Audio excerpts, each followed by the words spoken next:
नमस्कार दोस्तों, आज हम पढ़ेंगे पुस्तक आरोह भाग 2 का काव्यखंड, जिसकी कविता है कविता के बहाने कुंवर नारायण।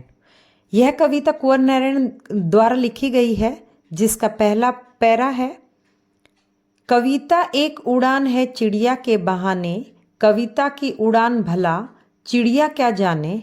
बाहर भीतर इस घर उस घर, कविता के पंख लगा उड़ने के माने, चिड़िया क्या जाने। कविता के बहाने कविता कुंवर नारायण द्वारा लिखी गई है। इस कविता में कवि चिड़िया के बहाने कविता की कल्पना करके कहता है। कवि कहता है कि चिड़िया की उड़ान व कविता की उड़ान में अंतर है। अगर समानता है तो सिर्फ उड़ने की। चिड़िया की उड़ान घर व बाहर तक ही सीमित है, लेकिन कविता तो कल्पना की उड़ान है जो व्यापक है, असीमित है। कवि के भावों की कोई सीमा नहीं है। कविता तो हर घर, समाज, देश की कहानी सुनाती है। उसकी उड़ान चिड़िया की समझ से परे है। अब आते हम पैरा 2 पर। कविता एक खिलना है फूलों के बहाने, कविता का खिलना भला फूल क्या जाने। बाहर भीतर इस घर उस घर, बिना मुरझाए महकने के माने, फूल क्या जाने। व्याख्या है।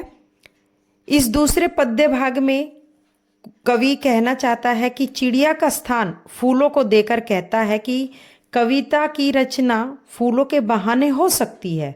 फूलों को देखकर कवि का मन प्रसन्न हो जाता है। उसके मन में कविता फूलों की तरह खिलती है। फूल से कविता में भाव भर जाते हैं, लेकिन फूल कविता से अनभिज्ञ हैं। फूलों का समय कम होता है, वे खिलते हैं, मुरझा जाते हैं, लेकिन कविता का समय लंबा होता है और यह लोगों के दिलों में लंबे समय तक चलती है।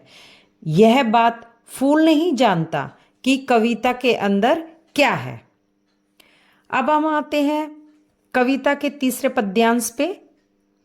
कविता एक खेल है बच्चों के बहाने, बाहर भीतर यह घर उस घर, वह घर एक घर कर देने की माने, बच्चा ही जाने। प्रथम व दूसरे पद्य भाग में कविता की तुलना क्रमशः चिड़िया और फूल से कवि ने की है। कवि तीसरे पद्यांश में कविता की तुलना अबोध व बेपरवाह बच्चों से करता है।